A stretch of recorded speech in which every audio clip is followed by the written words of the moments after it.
कुछ समय पहले एक साधु था। वह रोज नदी किनारे बैठकर ध्यान करता और भगवान से यही प्रार्थना करता कि हे प्रभु, मुझे धन दो, मुझे यश दो, मुझे ज्ञान दो। दिन बीतते गए, साल गुजर गए, लेकिन साधु की झोली खाली रही। उसकी प्रार्थनाएं जैसे हवा में खो जाती थी। एक दिन थककर उसने भगवान से पूछा कि हे प्रभु, मैं रोज आपको पुकारता हूँ, मांगता हूँ, फिर भी आप कुछ देते क्यों नहीं? तभी भीतर से आवाज आई, बेटा तू शोर बहुत करता है, मांगते हुए तू सुनता ही नहीं। मैं तुझे क्या देना चाहता हूँ? जब मन शांत होगा, जब तू मौन होगा, तभी तुझे समझ आएगा कि बिना मांगे ही सब कुछ तुझे प्राप्त हो सकता है। उस दिन के बाद साधु ने मौन साध लिया। उसने प्रार्थना करना बंद कर दिया और केवल नदी किनारे बैठकर प्रभु का स्मरण करने लगा। धीरे धीरे उसके चेहरे पर ऐसी शांति छा गई कि लोग अपने दुख दर्द लेकर उसके पास आने लगे। साधु कुछ कहता नहीं था, बस मुस्कुराता और मौन रहकर आशीर्वाद देता। और आश्चर्य की बात, लोगों के रोग मिटने लगे, उनके दुख दूर होने लगे। गांव के लोग उसे जीवित मंदिर कहने लगे। साधु को एहसास हुआ कि जब उसने मांगना छोड़ा और मौन स्वीकार किया, तभी सच्चा खजाना उसकी झोली में भरना शुरू हुआ। सम्मान, प्रेम, शांति और भगवान का साक्षात्कार। श्री कृष्ण गीता में कहते हैं, जो मन को वश में कर लेता है उसके लिए मौन सबसे बड़ी शक्ति है, क्योंकि मौन कोई कमजोरी नहीं, ये आत्मा की ताकत है। मौन में रहकर ही हम प्रभु की आवाज सुन पाते हैं और वही हमें बिना मांगे सब कुछ देता है। जब तुम चुप हो जाते हो, संसार तुम्हें सुनने लगता है, और जब तुम भीतर शांत हो जाते हो, तब ईश्वर तुम्हें सब कुछ देने लगता है। दुखी मौन रहने के बाद उसकी जिंदगी धीरे धीरे बदलाव आने लगा। पहले वह भगवान से केवल मांगता था, पर अब उसके भीतर एक अजीब सी शांति बस गई थी। मौन ने उसकी आत्मा को जैसे नया जन्म दे दिया हो। एक दिन एक युवक उसके पास आया, आंखों में आंसू थे और बोला, गुरुदेव, मैं बहुत गरीब हूँ, मैं रोज भगवान से धन मांगता हूँ, लेकिन कभी कुछ नहीं मिलता। क्या मैं अभागा हूँ? साधु ने कुछ नहीं कहा, बस युवक का हाथ पकड़कर नदी किनारे ले गया। दोनों चुपचाप बैठ गए। थोड़ी देर बाद युवक बोला, गुरुदेव, आप कुछ बोलते क्यों नहीं? साधु ने मुस्कुराकर नदी की ओर इशारा किया।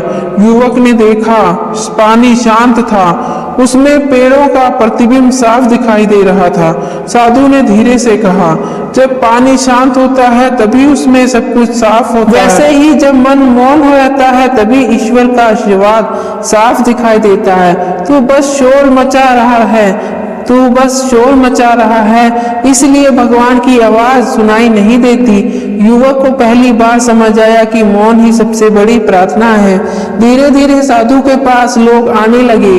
कोई यश चाहता, कोई संतान, कोई सुख शांति। साधु किसी से कुछ नहीं कहता, बस मौन रहकर आशीर्वाद देता, और आश्चर्य, हर कोई अपने उत्तर लेकर लौटता। लोग कहते, गुरुदेव, आपके मौन में ही तो भगवान बोलते हैं। साधु समझ चुका था कि मौन एक भाषा है जो शब्दों से कहीं ज्यादा ताकतवर है। इसने गीता में यही तो कहा है, श्री शांत चित्त व्यक्ति ही सत्य को देख पाता है। जो भीतर मौन है वही संसार पर विजय पा सकता है। जब अर्जुन युद्ध भूमि में व्याकुल हुआ तो कृष्ण ने उसे यही सिखाया कि पहले मौन होकर सुनो, समझो, फिर निर्णय लो। मौन ही मनुष्य को वह शक्ति देता है जिससे वे असंभव को भी संभव बना सकता है। आज के समय में हम सब यही गलती करते हैं। हर वक्त बोलते हैं, शिकायत करते हैं, मांगते हैं, भगवान ये दो, वो दो, लेकिन हम ये भूल जाते हैं कि भगवान हमारे मांगने से नहीं, हमारी मौन स्वीकृति से प्रसन्न होते हैं। जब हम भीतर मौन हो जाते हैं तो हमें एहसास होता है जो चाहिए था वह पहले से ही हमारे पास है। साधु का जीवन अब एक उदाहरण बन चुका था। पहले जो कुछ भी नहीं पा रहा था, अब उसके पास सब कुछ था। महसूस किया कि असली दौलत धन यश नहीं, असली दौलत है मौन में छुपा हुआ प्रभु का साक्षात्कार। मौन रहना सीखो, बिना मांगे सब मिलेगा, क्योंकि मौन में ही वह शक्ति छिपी है जो तुम्हें ईश्वर तक पहुंचाती है। साधु के मौन की चर्चा दूर दूर तक होने लगी। लोग कहते, जिसने एक बार इनके पास बैठकर मौन का अनुभव कर लिया उसके जीवन की दिशा बदल जाती है। पर सभी को यह बात समझ नहीं आती थी। कुछ लोग कहते ये तो बस चुप बैठे रहते हैं, कुछ बोलते क्यों नहीं? बिना बोले किसी की मदद कैसे हो सकती है?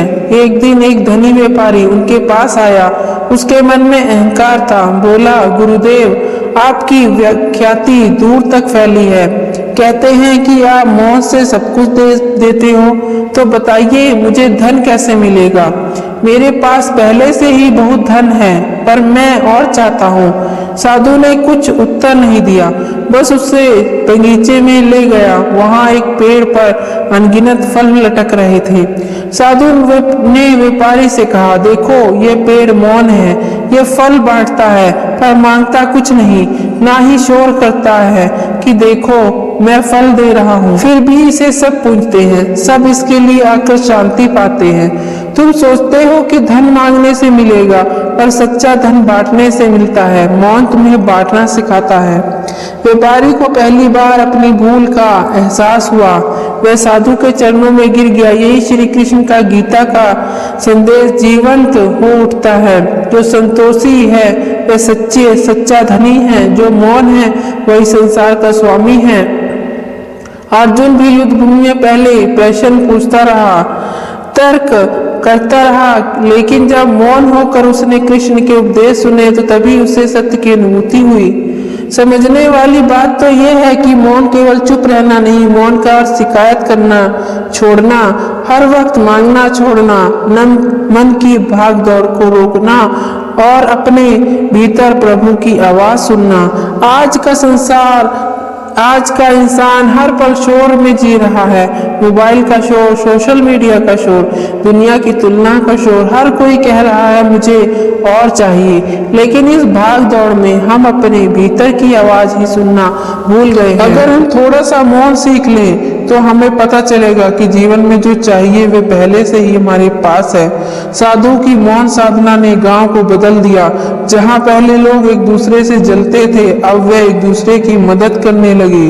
जहां पहले हर कोई शिकायत करता था, अब सब कहते हैं चलो मौन में बैठकर प्रभु को महसूस करते हैं। जहां तक कि बच्चे भी मौन साधना करने लगे और आश्चर्य, जिन घरों में झगड़े होते थे वहां अब हंसी खुशी लौट आई। यही तो कृष्ण का संदेश है। मौन रहो, मन को साधो, तभी दुख देख पाओगे कि प्रभु तुम्हें बिना मांगे सब दे रहा है। इसलिए याद रखो, मौन कमजोरी नहीं, ये आत्मा की सबसे बड़ी शक्ति है। मौन रहना सीखो, बिन मांगे सब मिलेगा, क्योंकि मौन में ही ईश्वरीय का सबसे बड़ा वरदान छुपा है। एक बार वही साधु नदी किनारे बैठा मौन साधना कर रहा था। तभी एक छोटा बच्चा उसके पास आया। बच्चे के हाथ में एक टूटी हुई लकड़ी की गाड़ी थी। वह रो रहा था और बोला, गुरुदेव, मेरी गाड़ी टूट गई, अब मैं खेल नहीं पाऊंगा, क्या आप इसे ठीक कर सकते हैं? साधु ने कुछ नहीं कहा, बस गाड़ी लेकर पानी के पास बैठा रहा। बच्चा आश्चर्य से देखता रहा। थोड़ी देर बाद साधु ने गाड़ी वापस उसके हाथों में रख दी। बच्चा हंसने लगा। उसे लगा जैसे गाड़ी ठीक हो गई हो, हालांकि वह टूटी हुई थी। बच्चा दौड़ता हुआ घर चला गया और सबको कहने लगा, गुरुदेव ने मेरी गाड़ी ठीक कर दी। असल में साधु ने गाड़ी ठीक नहीं की थी, उसने बच्चे के मन को शांत कर दिया था। और जब मन शांत हो जाए तो टूटी चीज भी पूरी लगने लगती है। यह दृश्य देखने के बाद गांव के लोग और गहराई से समझने लगे कि मौन केवल शब्दों की अनुपस्थिति नहीं, बल्कि ये आत्मा की ऐसी शक्ति है जो दूसरों के दुख को भी हल्का कर देती है। धीरे धीरे साधु के पास एक और घटना हुई। एक औरत आई और बोली, गुरुदेव, मेरा पति मुझसे हमेशा लड़ता है, घर में कभी शांति नहीं रहता, कृपया बताइए मैं क्या करूं? साधु ने कुछ नहीं कहा। उसने औरत को नदी किनारे बैठा दिया। दोनों चुपचाप पानी की ओर देखने लगे। आधे घंटे तक कोई कुछ नहीं बोला। औरत बेचैन होने लगी। गुरुदेव, आप कुछ बोलते क्यों नहीं? मैं तो समाधान मांगने आई थी। साधु ने धीरे से मुस्कुराकर कहा, तुम चाहती हो कि तुम्हारे पति चुप रहे, घर में शांति रहे, तो क्यों न तुम पहले मौन साध लो। जब तुम शिकायत छोड़ दोगी, जब तुम मौन में रहकर प्रेम करोगी, तो तुम्हारा घर अपने आप शांत हो जाएगा। औरत के मन में गहरी चोट लगी, लेकिन साथ ही सत्य का बोध हुआ। उसने घर जाकर मौन साधना शुरू की और सचमुच कुछ महीनों में उसके पति का क्रोध भी शांत हो गया। यही बात श्री कृष्ण ने अर्जुन से कही कि जो स्वयं को बदलता है वही संसार को बदल सकता है। अगर हम हर बार दूसरों के बदलने की उम्मीद करें तो कभी भी शांति नहीं मिलेगी, लेकिन जब हम स्वयं मौन साध लेते हैं तो दूसरों के व्यवहार का असर अपने आप पड़ता है। अब गांव में एक कहावत बन गई, अगर जीवन में दुख है तो साधु के मौन के पास जाओ। लोग समझ गए कि समाधान ज्यादा बोलने से नहीं मिलता बल्कि मौन से मिलता है। आज की दुनिया में यही समस्या है। अगर हर जगह शोर है, लोग कहते हैं मुझे ये चाहिए, मुझे वो चाहिए, हर कोई मांग रहा है, कोई सुन नहीं रहा। लेकिन गीता कहती है मौन रहो, संयम रखो, ईश्वर पर विश्वास रखो। जो तुम्हें चाहिए वो बिना मांगे तुम्हें मिल जाएगा। साधु के जीवन से यही सीख मिलती है कि मौन एक दर्पण है जिसमें आत्मा साफ दिखाई देती है। मौन एक औषधि है जो दुखों को हर लेती है। मौन एक पुल है जो मनुष्य को ईश्वर से जोड़ता है। और सबसे बड़ा सत्य है कि जब हम मौन हो जाते हैं तो हमें समझ आता है कि हमें मांगने की जरूरत नहीं थी, क्योंकि जो चाहिए था वह सब पहले से हमारे भीतर ही मौजूद है। गांव में अब हर किसी के मन में यह बात बैठ चुकी थी कि मौन ही सबसे बड़ी साधना है। लोग कहते गुरुदेव कुछ बोलते नहीं, पर उनका मौन ही जीवन दिशा बदल देता है। वह यह साधु अब किसी एक इंसान का नहीं, पूरे गांव का गुरु बन चुका था। एक दिन गांव में अकाल पड़ गया, बारिश बिल्कुल नहीं हुई, खेत सूख गए, लोग डर गए कि अब अनाज कहाँ से आएगा। सभी साधु के पास पहुंचे और रोने लगे, गुरुदेव अब तो हम भूख से मर जाएंगे, भगवान से कहिए कि हमें वर्षा दे। साधु ने कुछ नहीं कहा, उसने सबको नदी किनारे बुलाया। सब लोग बैठे रहे। साधु मौन साध कर आसमान की ओर देखता रहा। पूरा गांव भी चुपचाप बैठ गया। कुछ देर बाद अचानक तेज हवाएं चलने लगी और घने बादल आ गए। थोड़ी ही देर में बरसात होने लगी। लोग हैरान हो गए। वे बोले, गुरुदेव आपने तो चमत्कार कर दिया, आपने भगवान को बुला लिया। साधु मुस्कुरा कर बोले, नहीं, मैंने कोई चमत्कार नहीं किया, मैंने केवल मौन साधा और आप सबको भी मौन कराया। जब मन मौन होता है तो प्रार्थना अपने आप आकाश तक पहुंचती है। ये घटना पूरे क्षेत्र में प्रसिद्ध हो गई। अब दूर दूर से लोग साधु के पास आने लगे। हर किसी के मन में यही प्रश्न था, मौन की इतनी शक्ति क्यों है? साधु समझाते हैं, मौन केवल चुप रहना नहीं, यह भीतर का संतुलन है। जब भीतर का शोर शांत हो जाता है तब आत्मा की आवाज सुनाई देती है। वही आवाज असली प्रार्थना है। एक युवक बोला, गुरुदेव मैं भगवान से रोज मांगता हूँ, नौकरी मिले, पैसा मिले, शादी हो जाए, लेकिन कभी कुछ नहीं। क्या भगवान मेरी सुनते नहीं? लेकिन तू इतना शोर करता है कि उनकी आवाज सुन नहीं पाता। मौन साध, तब तू देखेगा कि बिना मांगे भी सब कुछ मिल जाएगा। युवक ने मौन साधना शुरू की। कुछ महीनों बाद उसके भीतर शांति आ गई, उसके काम में सफलता मिलने लगी। धीरे धीरे यह एहसास हुआ कि असली दौलत धन या नौकरी नहीं बल्कि भीतर का मौन है। यही श्री कृष्ण का गीता का संदेश जीवित हो उठता है। योगी वही है जो मौन होकर अपने भीतर स्थिर रहता है। वह बिना बोले ही ईश्वर से जुड़ा रहता है। आज हम सबकी समस्या यही है कि हम हर वक्त बोलते रहते हैं, शिकायत करते रहते हैं, मेरे पास यह नहीं है, मेरे पास वो नहीं है। इस शोर में हम अपने भीतर छिपे ईश्वर को ही सुन नहीं पाते। अगर हम रोज कुछ देर मौन साध लें तो हमें लगेगा कि जीवन की बहुत सी समस्याएं अपने आप हल हो जाती हैं। मौन एक औषधि है जो तनाव और चिंता दोनों को मिटा देती है। साधु के मौन का असर यह था कि गांव में अब लड़ाई झगड़े बंद हो गए। लोग कहते, अगर मन मौन साध ले तो गुस्सा कहाँ से आएगा? सचमुच मौन ने पूरे गांव को बदल दिया। एक दिन एक बूढ़ा आदमी साधु से बोला, गुरुदेव, मैंने सारी जिंदगी धन कमाने में गुजार दी, अब अंत समय आया है तो भीतर खालीपन लगता है। क्या मौन से यह खालीपन भर सकता है? साधु ने शांत स्वर में कहा, हाँ, मौन ही खजाना है जो मृत्यु के बाद भी साथ जाता है। धन, यह संबंध सब यही छूट जाते हैं। केवल मौन और प्रभु का नाम ही आत्मा के साथ चलता है। यह सुनकर बूढ़े की आंखों में आंसू आ गए। उसने कहा, गुरुदेव, आपने मेरी पूरी जिंदगी का सार एक पल में बता दिया। अब साधु की शिक्षा यह थी कि मौन रहो और सुनो, शिकायत मत करो। मौन में ही वह सत्य है जो शब्दों में कभी नहीं कहा जा सकता।